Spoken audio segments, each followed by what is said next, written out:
It's slime o'clock in St. Louis, and that means I'm gonna need some shaving cream, some Crayola, and a big old jug of milk. What? That's not milk? You're right, it's glue. But did you know that this glue started off being made by a milk company? That's right. Glue like this was originally made by a milk company called Borden's. Back after pasteurization, a gentleman started a canned milk company called Borden's, and on the cover of his milk, they put a picture of a cow. That's right. Elsie the cow. Elsie the cow was on the cover of Borden Milk. Elsie. That's my wife's name. Elsie. Elsie. So you get Elsie. She's on the cover of Borden's canned milk. And Elsie was very popular. So popular, they started making a cartoon after her. And after she was in the cartoons for a while, well, they had to hook her up. They had to give her a spouse. So they found a bull to make her spouse in the cartoons, named Elmer. That's right, Elmer the bull. And then later on, Borden started doing some research and development, and they found they could start making glue. That's right, so they started making some glue, and eventually they got around to changing the glue to a white glue, like this. So they made a white glue, and they needed a mascot. So they stuck Elsie's husband on the glue. So Elsie's on the milk, and Elmer's on the glue. And then about a year later, they flip-flopped it and actually named the glue Elmer's after the bull that's on the cover of the glue. That's some good stuff going on there. Well, after a bunch of years, they decided, hey, you know what? We can make glue sticks. Why'd they come up with glue sticks?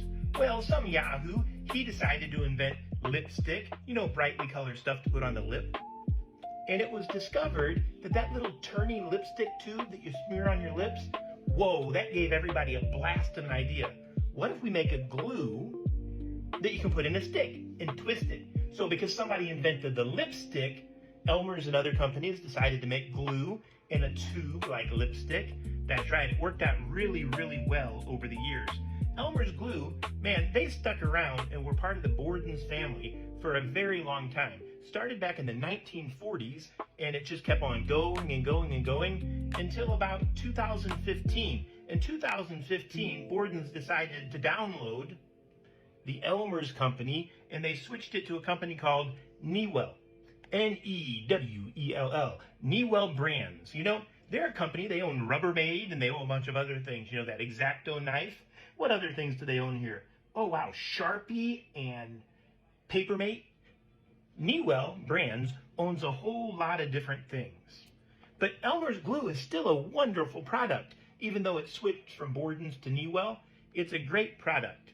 Did you know that Elmer's glue was once used to save a bird, but before it hatched? Yeah, there was this penguin, and, well, the penguin had a problem. It was still in its egg, and the egg cracked before it was supposed to, and that penguin was sure to perish. But somebody thought, what if we put Elmer's glue on the cover of the egg, and we seal it up nice and neat? Of course, there's a danger if you seal the egg too tight. When the chick's all ready to hatch, it won't be able to get out. But Elmer's was strong enough to protect that egg. But my bottle's not strong enough to spray activator. Come on, activator. Out of the bottle. There it goes. Activating the glue. I have a mixture of borax in here. Borax. I have borax in here and hot water. And I'm spraying it on the Elmer's glue, which is now a polymer. It's a natural polymer. It doesn't have animal products in it, they say. So mixing it up. And look, it's starting to activate. Anyway, they put that Elmer's glue on the penguin egg, and that penguin, it finished incubating. And when the baby was ready, it started using its little tooth beak and tapping on the egg, tapping. And it broke the egg and managed to get out of the egg. So Elmer, it's a tough product, but it's a gentle product. It's washable. One of the things people liked about it was washable. You could use it in school. They really didn't have a school glue before that. The glues were really stinky. But when they invented that white Elmer's glue, it was good enough to be in school without being stinky for the classrooms. But the best part was when the kids got it all over their hands and the tables, it washes out. That's why I like to use it to make slime. You get it on your clothes, washes out. Get it on your clothes, washes out. So Elmer's washable glue, it's the way to go, isn't it? So keep mixing this slime, and as keep mixing this slime, we try to remember some things. Yeah, you know what else they use Elmer's glue for? Those people that go to the beach and make beautiful giant sandcastle sculptures, how do they do that without it collapsing? Well, that's easy. As they're making their sculpture, they get spray bottles, and they go to get a good Elmer's glue solution in here, the water in Elmer's glue, and they sculpt and spritz and sculpt and spritz and sculpt and spritz. And as they spritz, you know what's happening? The Elmer's glue is holding the sand in place. So they can build these giant, giant sculptures held together with Elmer's glue, kind of watered down a bit. Fun facts about Elmer's glue. Started in the 1940s. Elsie the cow was the symbol of Borden's milk. Borden's Milk Research and Development figured out how to use milk byproducts to make glue. They later, they originally sold the glue in glass bottles with little sticks attached. So you poured the glue and you spread it out with a stick. They attached it to the bottle with a rubber band. Yep, but that wasn't so convenient. It kind of smelled a little bit, wasn't white. So back in 1947, Elmer's invented the white glue. And in 1951, they stuck it in a squeeze bottle with a little red top that you still see today on Elmer's. Yep, the history of Elmer's glue is fascinating if you check it out. And the history of the slime is all over my table. I still got some stuff on my table, but the slime, wow. Have to clean off my table. But there you go. After giving you the history of slime, there's my slime. Elmer's glue, they still have Elmer as their symbol, even though they've switched over to the Newell brands. The Newell brands that has the Papermate and the Rubbermaid and the X-Acto knife and the Sharpie, they deal with all those things.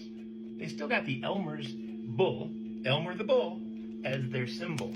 So, if you love making slime, check out Elmer's glue. Elmer's glue, there's Elmer the bull right there. Elmer's glue with Elmer the bull.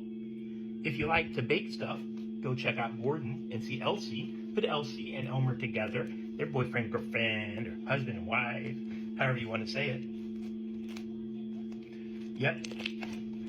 Slime is done, but it's never done until you blow a bubble, so here's my straw.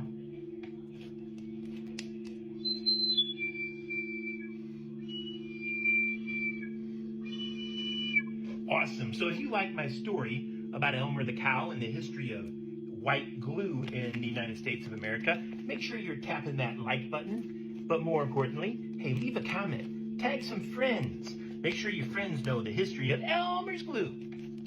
You guys have a wonderful day.